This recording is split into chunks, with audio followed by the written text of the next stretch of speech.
So I got my mode selected, appropriate to the patient, and now I'm going to attach my patient Y to the HME with the N-Tidal CO2 attached to it. Then I'm distal to that, I'm going to attach my inline, my MDI adapter, my inline suction catheter, and then to the patient endotracheal tube. Unclamp the endotracheal tube, and you are now ventilating your patient. So I would say after about 5 minutes of ventilation, I'm going to monitor the patient's vital signs, obviously. If I'm happy with their SATs and they look like they're settling on the machine, I'm going to go in and quickly touch alarms, and then I'm going to auto set my alarms and confirm rotary knob.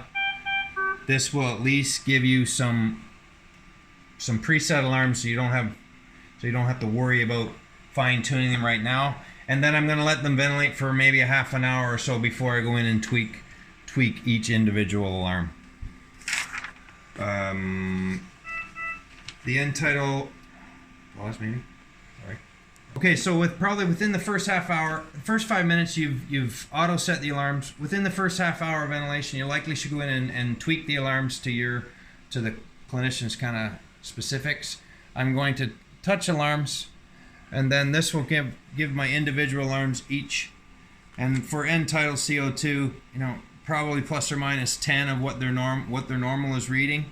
Inspired CO2, leave this at 3.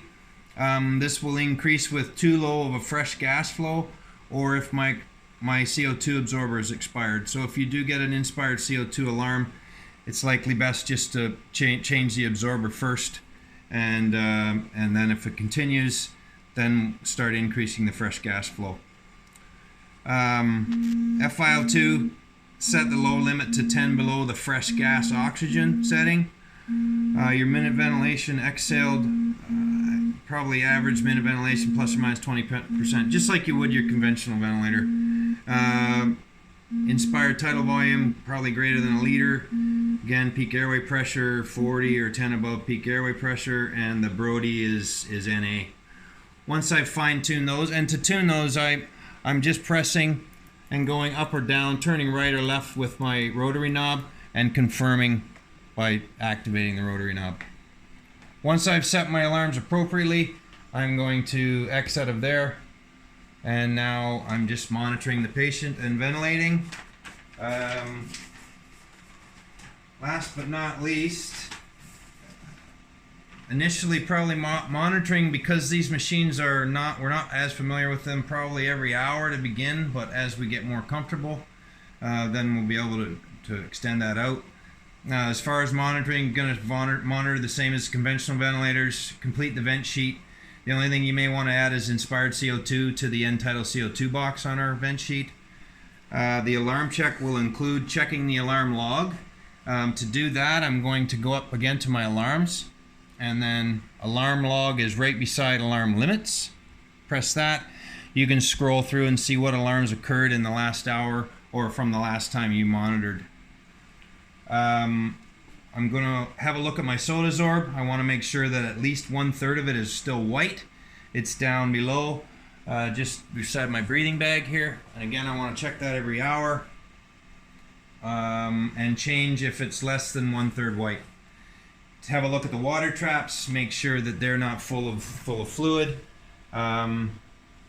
If it becomes an issue, we do have Draeger circuits with water traps in them, but we're not going to initiate that right yet. Observe. I also want to observe my oxygen percentage in and N-Tidal. These should be awfully close to my fresh gas oxygen setting. If the FiO2 in is greater than 10% less than the fresh gas oxygen setting, then that you may need to increase your fresh gas flow, particularly to the patient, especially if the patient becomes febrile, or they wake up, they need more sedation, and their minute ventilation has doubled. Sometimes the fresh gas flow is not enough, and you may see a discrepancy between the fresh gas oxygen and the inspired O2 percentage.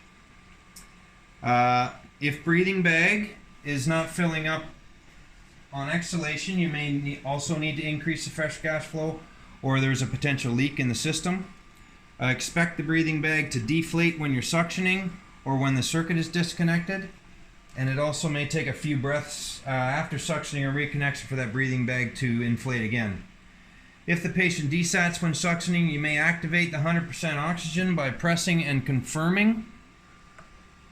Now I'm delivering 100% oxygen to my patient, and this will stay active until you return patient to the previous oxygen that you had them on, and you have to manually do that.